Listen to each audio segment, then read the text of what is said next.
Parenting is one of the hardest jobs in the world. There are no days off, no clock out time, and no manual. But does that hardship justify telling your children you regret becoming a parent? That's the question we're unpacking today. Suppose I came to you and offered you a job. I'll tell you it can be the most rewarding job on earth, but to do it well, you must be available 24/7. Your needs always come last, you get no day off, and you don't get paid.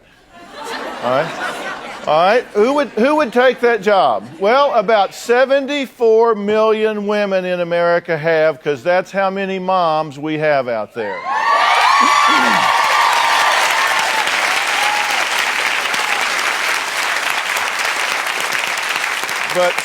But some moms have serious regrets. They feel trapped and want to quit. Lauren says she was pressured into motherhood. She has 2 kids and says she flat out doesn't want them. I hate being a mom. And you wouldn't let me go places after school and stuff? No, I did. I feel anger. I feel cheated. And I feel resentment. Nope, I'm not even going to go there with you. I first became pregnant at the age of 20 with my son. I thought about giving the baby up for adoption. My mother became furious when I told her about my decision, so I kept my son. When I found out I was pregnant with my daughter, I had absolutely no hope. I talked to the father about adoption, and he said no way. I was actually suicidal. I made this huge sacrifice to have these children. I feel like I've lost opportunities. If I didn't have children, I could live in Mexico. I could surf. I could go back to college. I wouldn't have to pay rent on a 3-bedroom house. I could have a studio apartment. I am counting the years until I don't have to parent anymore. I hate my life. I don't want to be a mom. I just want to bail. You just want to bail. At times I feel that way.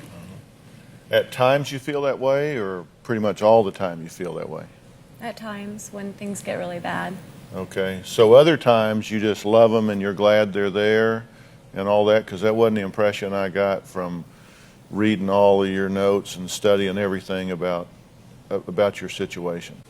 I want you to be honest about how you think and feel, because a lot of mothers may think what you're thinking. Right. There may be times where they just say, man, just beam me up, Scotty. I've just had all the motherhood and all that I want. But it seems to me that this has been a bigger deal with you than just sometimes I wish I didn't have them. I mean, how much does this bother you?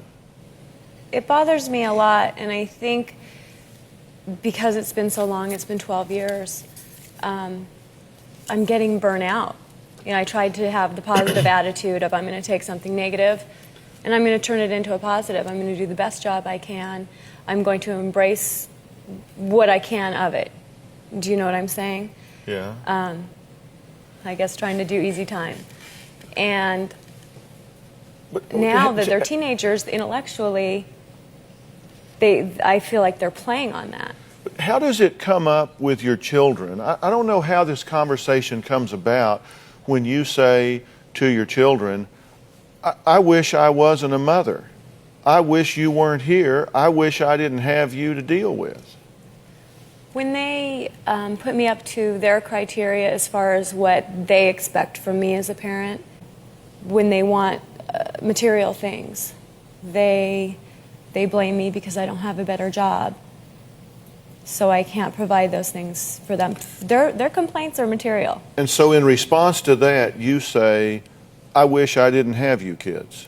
I say, I hate this. I don't even want to do this. And I'm doing the best I can. And you guys are holding me to your criteria. Okay, but let me ask you something. What does a child say to themselves when their mother says, I wish you weren't here? I wish I'd never had you. I wish you weren't my child. I'm not that direct. You're not? I'm not that direct. Because we edited that tape piece, and I thought we edited it very kindly. Okay. Because it seems to me that you have said that. But if you haven't, say Not so in now, this because I want to particular- know. But I don't want you to tell me one thing before you get out here and then come out here and change the story, because then I don't have a chance to fix what's broken. Okay. I don't have a chance to fix what's broken, because I tell you, I have an objective here today, and I want to change your thinking. I want to change your opinion, because it seems to me that you're blaming these kids. But for them, you'd be having a wonderful life right now. You said I'd be surfing in Mexico. Just Gidget goes to Mexico. I'd just be down there surfing around and having a big time. Just tell me about your exotic life before you had these children. Well, before I had these children, I was 20. Yeah. So I didn't have time to develop the exotic feel. Well, but you're saying they've ruined your life, but for them, you would be doing these things that you were having fun.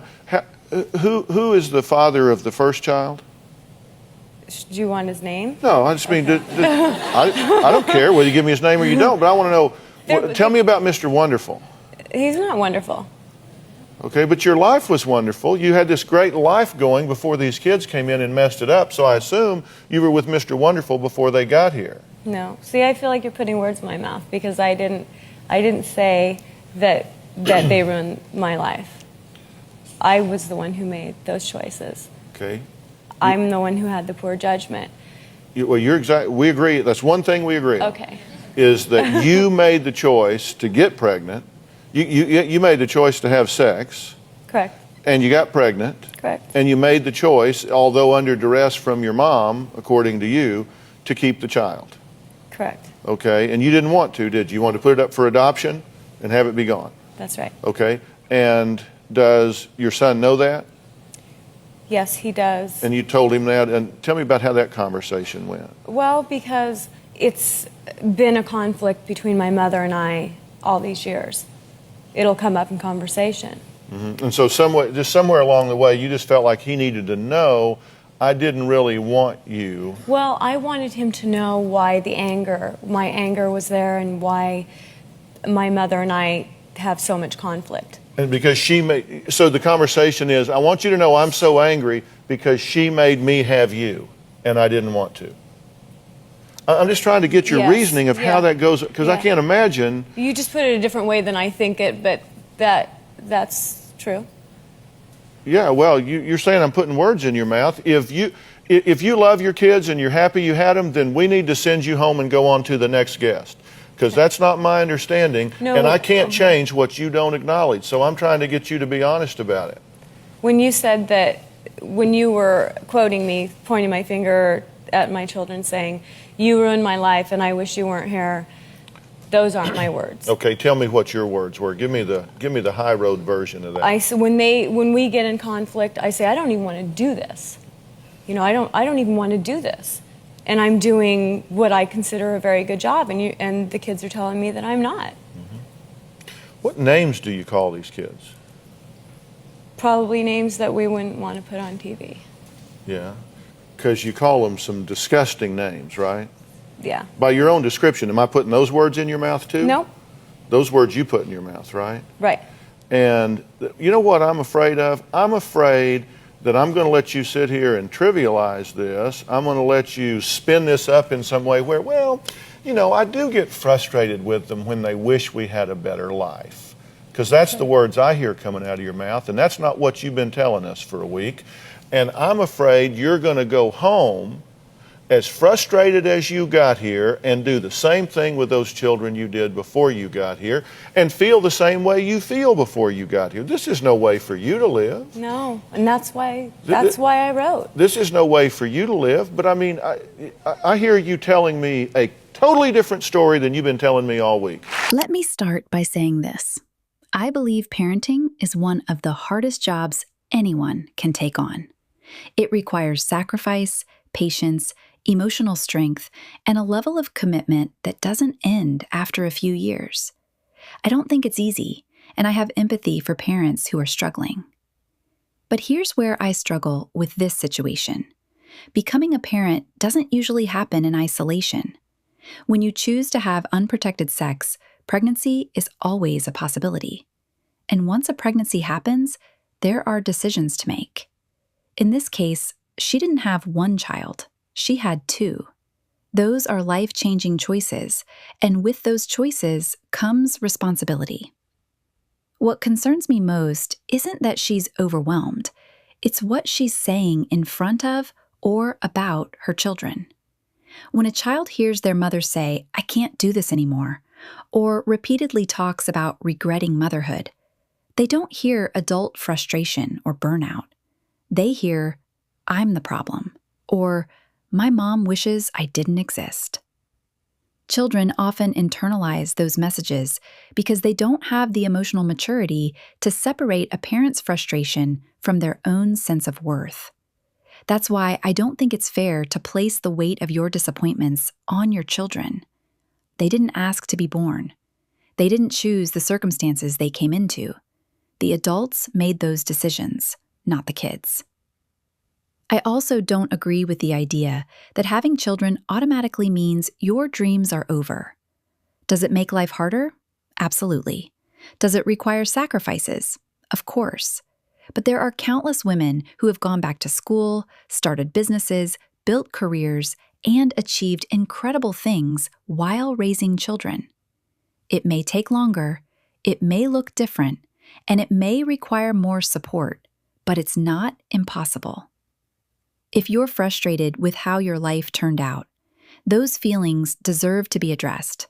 Seek support, therapy, family help if it's available, or find healthier ways to cope.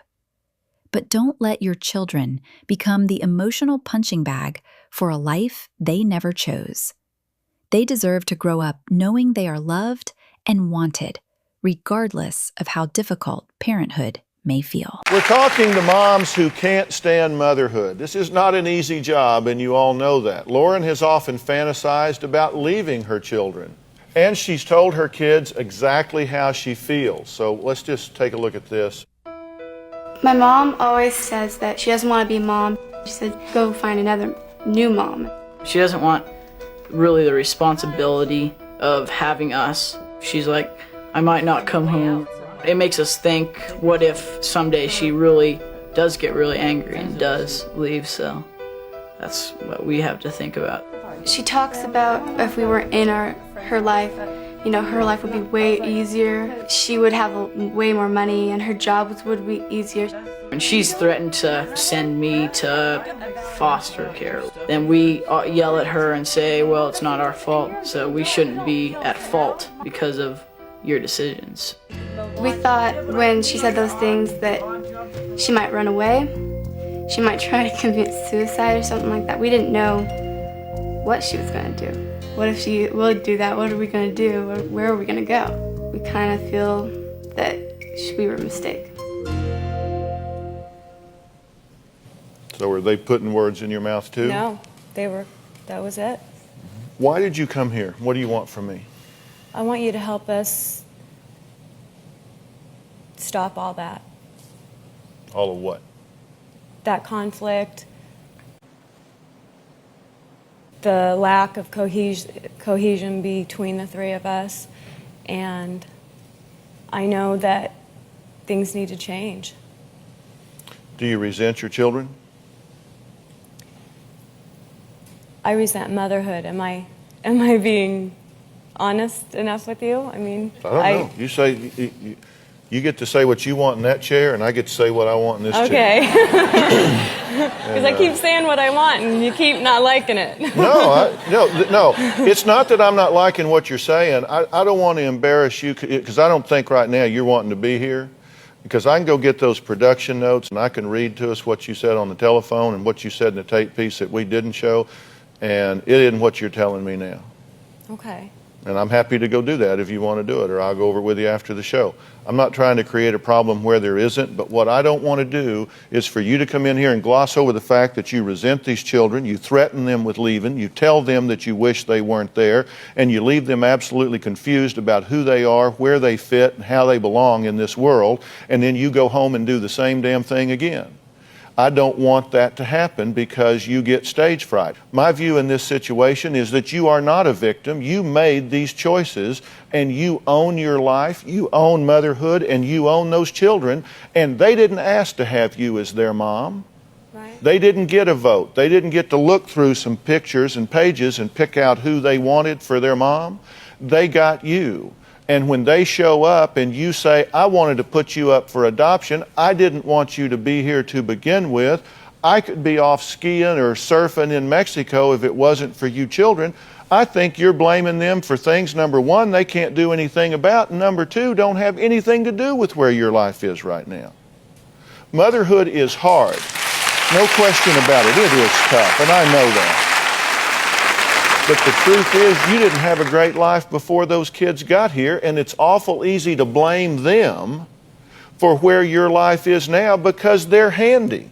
You don't go blame the guy working down at the 7-Eleven because A, you don't know him, and B, he doesn't care what you think. But here you have these children captive, and it's awful easy to say, I don't like my life and it's because of motherhood. And the truth is, your life wasn't glorious before motherhood. And it can be glorious inside of motherhood. What are these children supposed to do when you say, I wish this, whatever words you want to choose here, I wish we weren't in this mother-child relationship. How's that? I wish I didn't have this burden and this control of working with you as children. I don't think that's exactly how you say it. Okay. True? True.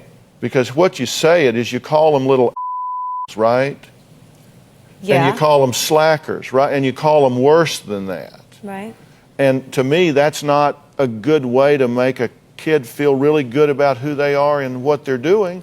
And you're doing that out of frustration. Right. You're not an evil woman, but you're really frustrated and you're looking in the wrong places here. And as a result, your kids are getting some horribly bad messages. But at this point, I'm advocating for your children. I'm advocating for your children. And do you realize you are a pivotal person in their life? I do. You're a pivotal person in their life. You are shaping who they are. And he's sitting there saying, okay, my mom's called me names twice this morning, tried to put me up for adoption whenever I was born, and wishes she was in Mexico surfing instead of having to be here to be my mother. You know what? I don't feel real loved. I don't feel a real sense of belongingness. I don't feel a real value and special quality about me because my own mother is giving me those messages. And that is a terrible, terrible thing for that child to carry with him every single day. Do you agree with that or disagree? I do. And I stated that in my email as well, that maybe the reason that my son doesn't treat me with value and respect is that he doesn't feel that I value him. Well, let me assure you. It's to get them before they get me. And I know what your attitude is here, I think, because I'm a fairly good read on people. And I think, number one, you're composing another letter in your mind right now, this note to self. What the hell were you thinking going in there talking to that guy?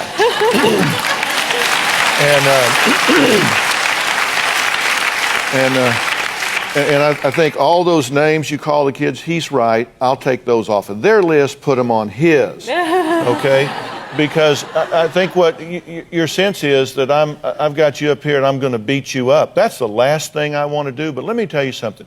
You can't change what you don't acknowledge. You are not a victim. One thing I will never agree with is making a child feel like they were a mistake. No child should ever have to question whether they were wanted or whether their existence ruined their parent's life. Those kinds of words can stay with a child for years, sometimes for the rest of their life. I agree with Dr. Phil on this point. I don't see her as the victim in this situation. I see someone who made a series of adult decisions and is now struggling with the responsibilities that came with those decisions. Struggling is real, and it's okay to admit that parenting is difficult, but struggling doesn't erase accountability. What concerns me is that instead of directing her frustration at the circumstances or finding healthy ways to cope, she's directing it toward the very people who had no say in being born. Those children didn't choose this life. They didn't ask to be here. They are not responsible for the sacrifices she had to make. When you repeatedly tell children that they ruined your life, that you can't do this anymore, or that you regret becoming a parent, that's not simply venting. Those words can become emotional wounds. Children often internalize those messages and grow up believing they're a burden, that they're unlovable, or that they owe their parent for existing. If she feels trapped, overwhelmed, or regrets the path her life has taken, those are issues she needs to work through as an adult. Therapy, support systems, and honest conversations with other adults are appropriate places to process those emotions, not with her children. In this life, you get what you ask for, and you are frustrated because you don't have what you want. Isn't that right?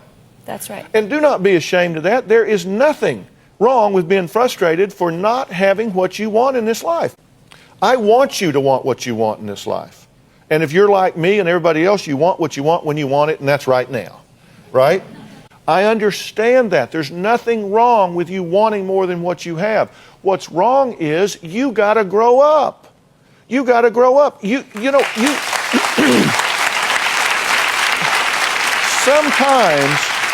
Sometimes you make the right decision. Sometimes you make the decision right. You might not have made the right decision when you got involved with Mr. Wonderful. You might not have made the right decision when you decided to have these children, but you did. You can call it right, wrong, whatever. What it is. You do have those children right now, and you need to quit blaming them for things they can't control. You need to let them know,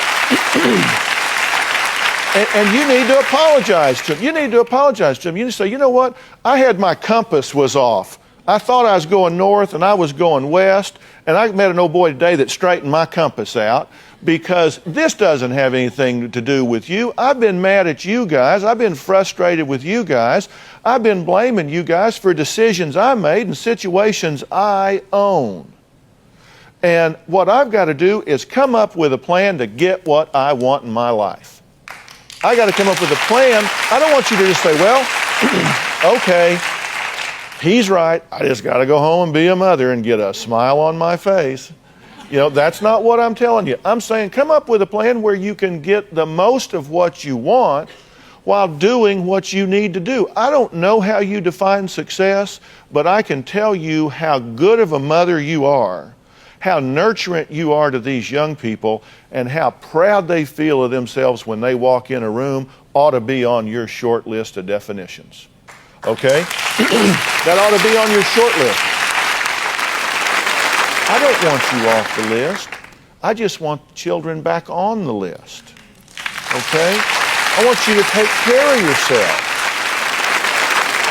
Because you can think about, I can sit around and think, boy, if I'd never gotten married and had children, just think all the money I'd have today. And you know what? I'd be real lonely. I'd be real lonely while I'm doing it.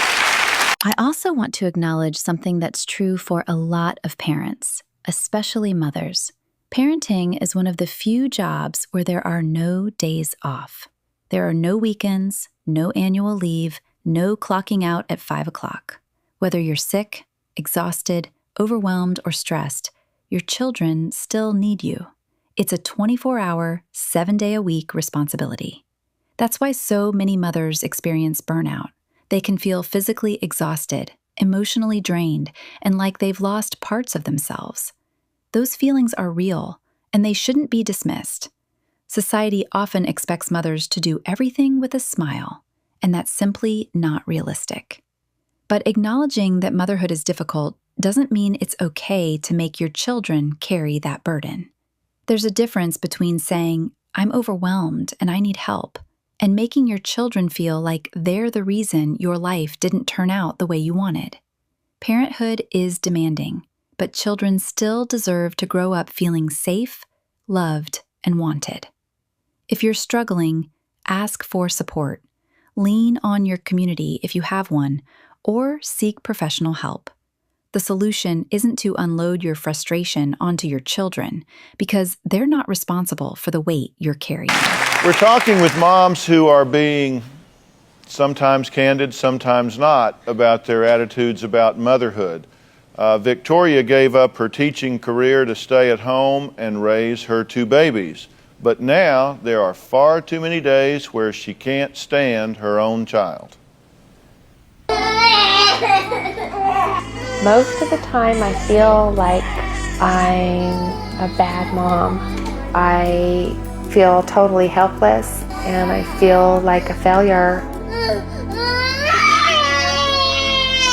The main problem is that my wife gets very frustrated when my daughter is throwing temper tantrums.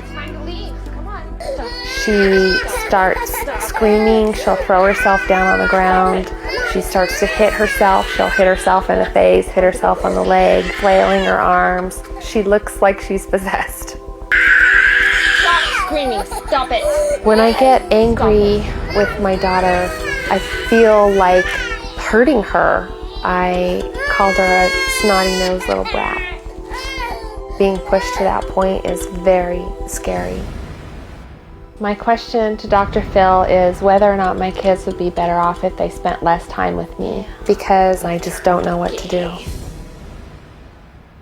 Children require an incredible amount of patience, emotional maturity, and consistency. They don't just need food and shelter. They need parents who can regulate their own emotions, provide reassurance, and create a safe environment. That's why I believe becoming a parent isn't just about being physically ready. It's about being mentally and emotionally prepared as well. Looking at this situation, she has 2 very young children. We don't know everything she's experienced, but it's possible that postpartum challenges, exhaustion, sleep deprivation, or feeling overwhelmed have contributed to how she's feeling. Those are real issues that many mothers face, and they deserve to be taken seriously. This is also one of the reasons I've always believed there's value in giving your body and mind time to recover before having another child, when that's possible. Pregnancy, childbirth, and the postpartum period place enormous demands on a person's body and mental health. Taking time to heal, adjust to life with one child, establish a routine, and regain some stability can make the transition to another child more manageable. Every family's circumstances are different, and not everyone plans or is able to space their pregnancies. But if you have the choice, allowing yourself time to recover can be beneficial for both the parent and the children. You're not just giving your body time to heal, you're giving yourself the opportunity to adapt to the responsibilities of parenthood before taking on even more. None of this changes my main point, though. No matter how overwhelmed a parent feels, children should never become the target of that frustration. If you're struggling, it's okay to ask for help. It's okay to admit that parenting is hard, but it's not okay to make your children feel responsible for your unhappiness. They deserve love, patience, and the security of knowing they are wanted. Let me answer your last question first, okay? Because you said, I want to ask Dr. Phil whether or not my children would be better off spending less time with me. And the answer to that question right now as we sit here is an unequivocal yes. Unequivocally, yes. And I acknowledge your courage for asking the question. You could stay home and just go through all of this, but instead you're asking for some help about it, and I acknowledge your willingness to be here, John, as well. Now, let me tell you, it is not casually that I say that to you. How do you feel about my response? Relieved, I guess. Tell me about that. I want to be a really good mom to my kids, and I want my kids to grow up and feel self-esteem and confidence, and feel like they're the special people that they are. And I'm worried about getting pushed to the limit with the frustration level and saying things and doing things out of anger that will harm them and that I will regret. And I don't want to do that. Well, see, like some people in some situations, I take very seriously what people say, and when you say to me, I'm scared, I'm scared because I get to a breaking point and I don't know what I'm going to do. I hear that. I hear that. You may sometimes feel like you're yelling into the wind and nobody's hearing you. I hear you. Do you hear that? Yes. Do you realize what she's saying? She's saying, I'm not proud of this. I don't want this. This isn't something that I think is a good thing. But I'm telling you, I'm running out of coping skills here. I'm running out of coping energy here. And I'm telling you, before I do something stupid, before I get mad and in anger, lash out and hit this child or shake this child or do something. And you hear that? Yes, I do. Because that means you, Dad, whether you would want to or choose it or not, have got to intervene in this situation and do some things to decompress the situation.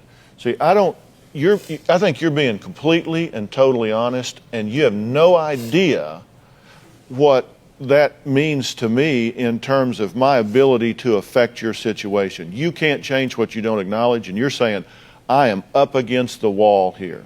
And the fact that she acknowledges that means that that is something that can change and be fixed. We're talking about what most mothers won't dare say out loud. Do y'all get that? I mean, because I don't know how you look at Victoria and John here, but I think there are millions of moms who get up against that in their day and say, you know, I need to get away from here for a minute, or because I'm not handling this well. Do y'all agree with that? How do you feel about what you're hearing her say? Are you surprised, shocked, concerned? I'm not surprised at all.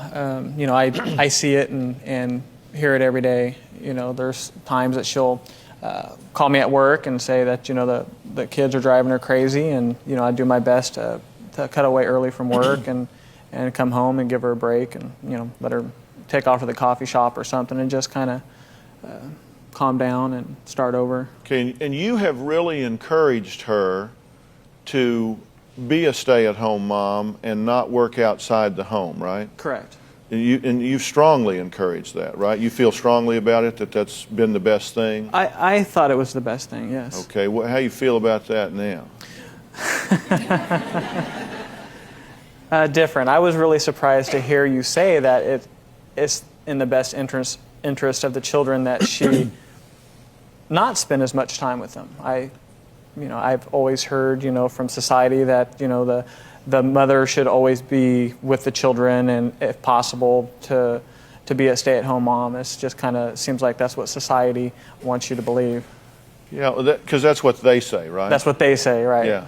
And, you know, I've driven all up and down streets all over this country, and I've never seen they incorporated anywhere. It's like, I don't know who they is, right, but they got their heads so far in the clouds that you have to... lawyers are back there going, he can't say that. But the truth is, you have to look at these things on a case-by-case basis, okay? And let me tell you what's going on here. There is an old saying, what I fear I create, and that is exactly what happens here. I'll promise you, I hate it when I sound like a shrink, but when I watch that tape, it's like two people looking in a mirror. One of them's just a little taller than the other, because that child is reflecting you. You've got frustration, you've got anxiety, you've got pain, you've got angst, you've got all of these bad feelings going on in you, and that child is mirroring those back to you right and left. It's what we call an auto-exacerbating syndrome. You can impress all of your friends with that at lunch tomorrow. Auto-exacerbating syndrome. Auto is self, exacerbating worse. This is a situation that makes itself worse, and you guys are spiraling down the drain. I mean, the more frustrated you get, the more frustrated she gets. The more frustrated she gets, the more tense you get. She reads that in your body language. She hears it in your voice. She sees it in your eyes. She sees it in the way you slam doors and throw stuff around. And she just gets more tense and more tense. And the more she does, then the more you're slamming, the more you're tight. All of that. Do you see what's happening here? So I don't care what they says. It's time to break that cycle. You can't get down there in this emotional slugfest with a 2-year-old child. I agree. You've got to get out of that. And the first thing to do is decompress by having some separate time. And then you've got to change some things going on in your head. Now tell me what you think about what I'm saying. I fully agree.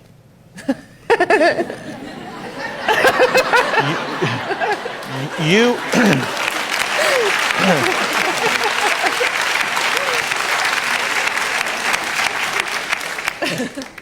thank God somebody does today. I feel like I'm up here talking to myself. Somebody tap on your TV screen so I know you're out there. No, you agree why? I agree because I need to, what is jumping out at me is that I need to decompress. I need some time away to decompress. And I just don't, I guess on one hand, I feel selfish for that. I want somebody to tell me it's not selfish for me to do that. Or to do that what? I'm, to do something for myself that helps me to decompress. I feel like I'm supposed to be strong enough that I shouldn't have to do that, or I don't. Well, can I jump in here? Okay. It is not selfish for you to do something for yourself because you have to take care of yourself before you can take care of others. Okay? So what you have to do is you have to take care of yourself responsibly. That doesn't mean that you just put some dry food on the garage floor and put the kids out there and say, I'm taking the day off. You know, you can't do that. That's not doing it. Now, see, she liked that idea. She's saying, she said, I thought I agreed with him before. I really agree with him now. You have to do this responsibly, right? Right. You have to do it responsibly. Right. What you have to do is say, look, I do need some decompression time. And listen, I don't know what's right or wrong. They say this is the right thing to do. They say that's the wrong thing to do. I say, how's it working for you? There is no repository of all knowledge with what's right and wrong. In this situation, John, at this time, Victoria being a stay-at-home mom is not working. It's not working, and the child is picking up the tab for that. You know, when you said that, I mean, here we are talking about, oh, Jade is uncontrollable, and you know, what are we going to do and with her, and when you say that she's mirroring me, that's a new thought. I hadn't considered that before, but that's really hits home. It's like, wow, that really hits home. It scares me. It really makes me realize that I have to do something. I have to control myself, I guess. Do you realize she will continue to mirror you? Right. And as you get happy, calm, peaceful, and proud, Oh yeah, I guess that's part of it too. then she will reflect happy, calm, peaceful, and proud. I think one of the biggest reasons so many mothers experience burnout is because they lose themselves in parenthood. Overnight, your identity can change. Before children, you might have been known for your career, your hobbies, your friendships, or your personal goals. Then suddenly, everything revolves around being mom. Your schedule changes, your priorities change, your sleep changes, and in many cases, your own needs get pushed to the bottom of a list.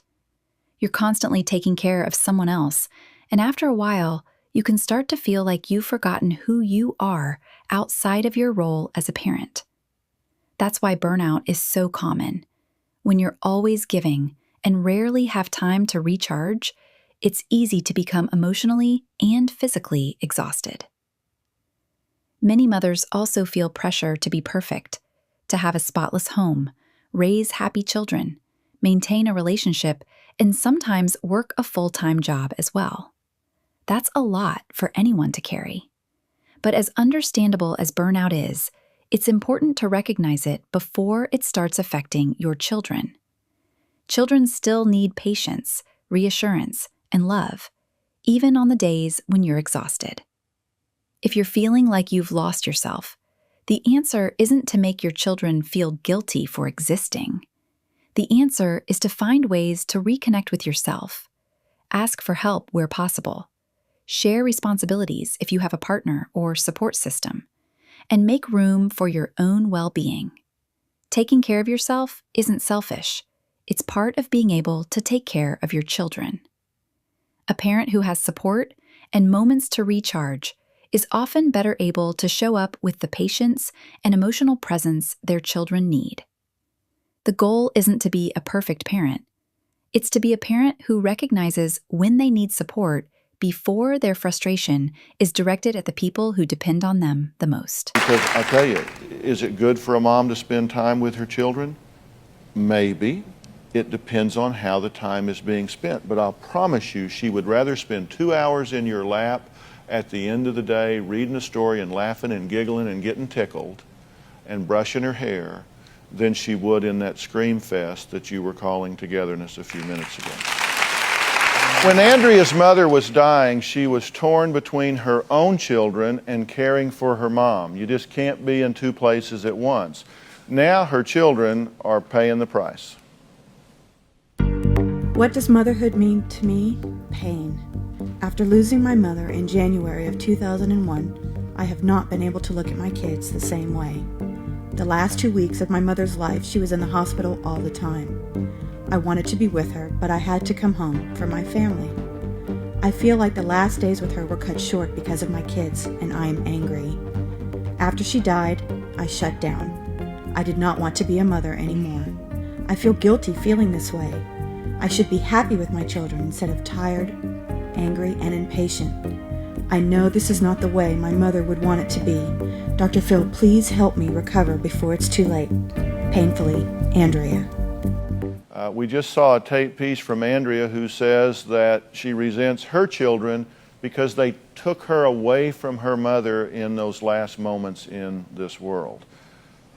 Tell me what you say to yourself about that on a day-to-day basis. Is this something you think about every day? Every day when I wake up. There's not a day that goes by that I don't think about my mom. As soon as I wake up to the time I go to bed. And how long ago did you lose your mom? A little over a year ago. A little over a year ago. But where is the part that you decided that these kids are worthy of your resentment and...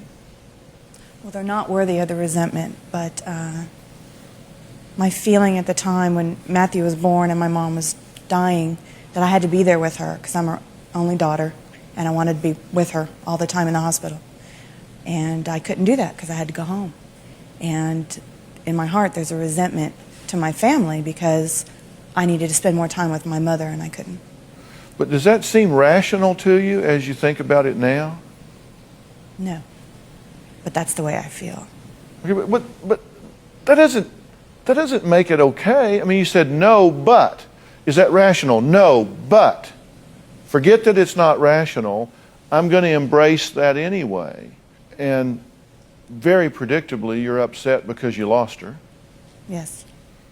And are you mad that she was taken from you? Of course. It was a fluke thing that happened, and I wish she was still here to help me. And how, who do you blame for this fluke thing? My family, I think. I'm blaming my family. I mean, really, tell me what a child should say if it was straight up where you just said, okay, my mother's dead and it's your fault. Okay? If that's the message they get, what are they supposed to say to themselves about that? We don't speak that way to the kids. Oh, well, of course you don't. But DJ does know that Grandma's gone. We tell him that she's with the angels. But he is starting to realize that if Mommy's in a bad mood or if I'm short with them, he says to me, are you sad about Grandma? And he's only 4. Okay, so if you're being frustrated with him, if you're being short with him, then at 4 years old, he's made the connection that somehow this has to do with Grandma. Yes, he's just now making that connection. And let me tell you something. Let me tell all of you something that you need to know. Whenever children get a vague or ambiguous message, they fill in the gaps to their detriment. Let me assure you that, you get a divorce and you don't say anything to them about it, they're over here saying, I don't know what happened, but it had to be me. If I hadn't eaten so much, if I hadn't made so much noise, if I hadn't gotten sick last summer, if I wasn't here, then Daddy would still be here. And I'm not giving you my opinion about this. I have talked to thousands of children across 30 years. They fill it into their detriment. And if they're saying, Mom is upset because Grandma is gone, and every time she gets that way, she turns on me, I'll guarantee you some way in that 4-year-old logic, in that 4-year-old mind, he is feeling responsible for that situation. And isn't that a pretty good read on his part concerning how you're treating him about it? Yes, it is. And is that in any way fair at all? No, it's not fair. And do you think that your mother would be mad at you for taking care of your children and loving them and going and being with them, whether she was in the hospital or not? Would she expect you to go be who you are and do what you have? Yes, that's what she wanted. I mean, isn't that exactly what she would want? Yes. Because let me tell you, one of the things that we hated, my mom is 78 and fighting cancer right now. And I'm going to be so sorry and so sad when I lose her. It's not if, it's when, because there ain't any of us getting out of this alive, okay? I mean, she will go. It's just a matter of when she will. And I'm going to miss her when she does. I missed my dad when I buried him. But it's the cycle of life. It's the cycle of life. And you can't change that. But you can love those children. And don't you think it's time that you quit using them as a place to vent your anger? If you're going to be angry at God. He can take it. He can handle it. Trust me. Trust me. He can handle it. If you just got to be angry, go somewhere that somebody has some relevant involvement in it. And your children don't have the ability, DJ doesn't have the ability to say to you, I didn't do anything wrong. Quit being mad at me and just love me again.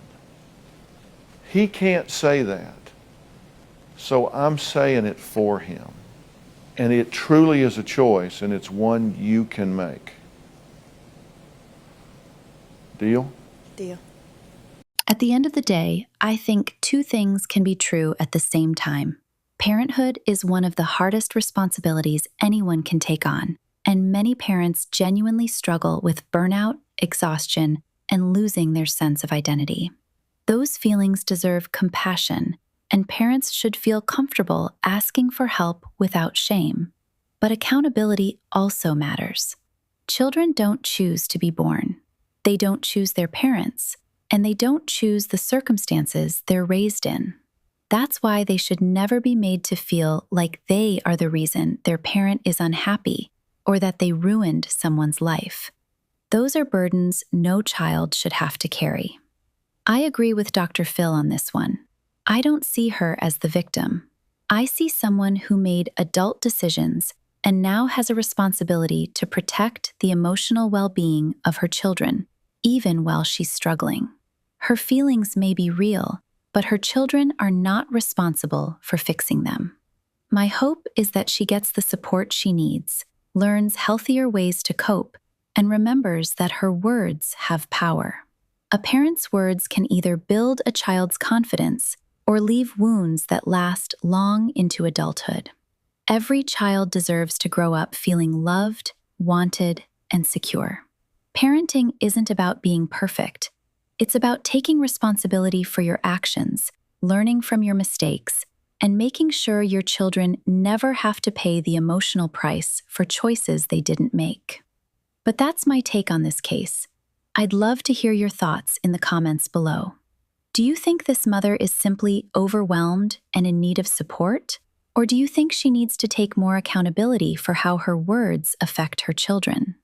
Let's have a respectful discussion. If you enjoyed this commentary, Don't forget to like the video, subscribe if you haven't already, and turn on your notifications so you don't miss my next reaction and discussion. Thank you so much for watching, and I'll see you in the next one.